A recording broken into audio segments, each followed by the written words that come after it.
धरा पड़िजिव चालाकी news cut परवर्ती प्रसंग एक्स रे जो भली आमे देखिचे विशेषकर सामाजिक गणमाध्यम ता भितर एक्स गोटे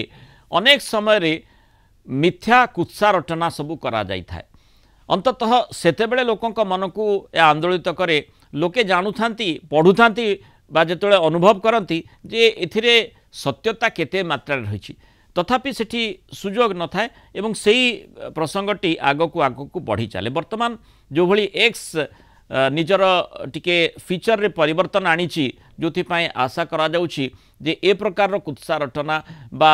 भूल वार्तार पर्दाफाश हो पारिबो कि पाकिस्तान रे बसी उस्कौची कि चीन रे बसी भारत रे निया लगौची ए प्रसंग अनेक समय चर्चा होईची एक्स नुआ फीचर कहबो जणे केउठू ए पोस्ट करुच्ची यूजर का अकाउंट लोकेशन तांकर प्रोफाइल केबेठू तैयारी होईची यूजर नेम केते थर बदला जाईची एवं ये ऐप केउ केउ स्थान रे डाउनलोड होईची ए सबू एक्स्ट्रा नुआ फीचर अबाउट दिस अकाउंट कहिदेबो ए नुआ टूल फेक अकाउंट सह एआई गतिविधि को खोजिबारे सहाय्य करिबो यूजर को एक्स अकाउंट असल किंबा संदिग्धता मध्य जना पड़िजो एक्स्ट्रा ए नुआ फीचर अबाउट दिस अकाउंट रो उद्देश्य होची राजनीतिक अभियान एवं कोऑर्डिनेटेड कैंपेन रो जांच करिबा अमेरिकार मेक अमेरिका ग्रेट अगेन मागा अभियान रे यार व्यवहार सफल भावे करा जायतिला